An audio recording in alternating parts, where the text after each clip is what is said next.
अस्सलाम दोस्तों, तुसीं देखदे पियो अपना देश पंजाब टीवी ते मैं तुहाडा मेज़बान मोहम्मद नदीम खरल। सब तो पहला अपने चैनल को करो सब्सक्राइब ते बैल आइकॉन दे बटन दबा लो कि मेरी हर आने वाली नवी वीडियो तुहाडे तक पहुंच सके। दोस्तों तुहाडे वास्ते जिहड़ी वीडियो लैके आया दोस्तों दा मुहब्बत प्यार सारा कुछ यही अपना देश पंजाब ते मिलदा है।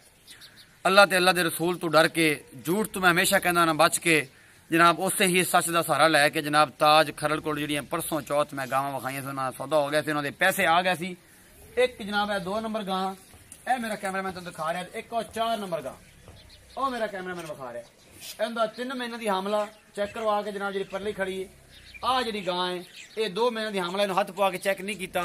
उन्होंने कहा अगर डॉक्टर ने कहा अगर इन्हें चेक करते हैं तो फिर हो सकता है विचों बच्चा लूज हो जाए या कोई मामला, लेकिन इंशाअल्लाह अल्लाह की मेरे हुक्म नाल अगर जुबान की है तो इंशाअल्लाह वो पूरे रहांगे। बाकी अल्लाह पाक जिंदगी भी इन्हों करे, इन्हों के जोड़े मामलात ने वह भी अल्लाह पाक पूरे करे। जिस बंदे ने खरीदिया ने अल्लाह पाक वो नसीबा च भी करे।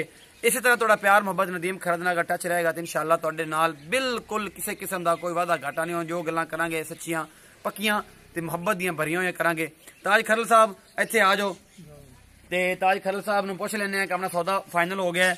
ताज खरल साहब इधर आओ, इन्हां 2 वेड़ां दा सौदा फाइनल हो गया है, पैसे तुहानूं मिल गए ने? मिल गए, कोई टेंशन तो नहीं जी। ये जनाब सरदार अली खान साहब ने रावलपिंडी तो अगले पासे कोई पिंड का नाम मैनू भुल गया, गजियाणी के पता नहीं की इस तरह का नाम है, एक टूल प्लाजा आंदा है, ये उत्थे जनाब ये भेजनियां ने। इंशाअल्लाह अल्लाह मेरे हुक्म नाल ये उन्हां दे कोल उन्हां दी अमानत पहुंच जाएगी बहुत जल्द। अपना बहुत सारा ख्याल रखिया जे, मिलदे अगली वीडियो च अल्लाह निगहबान।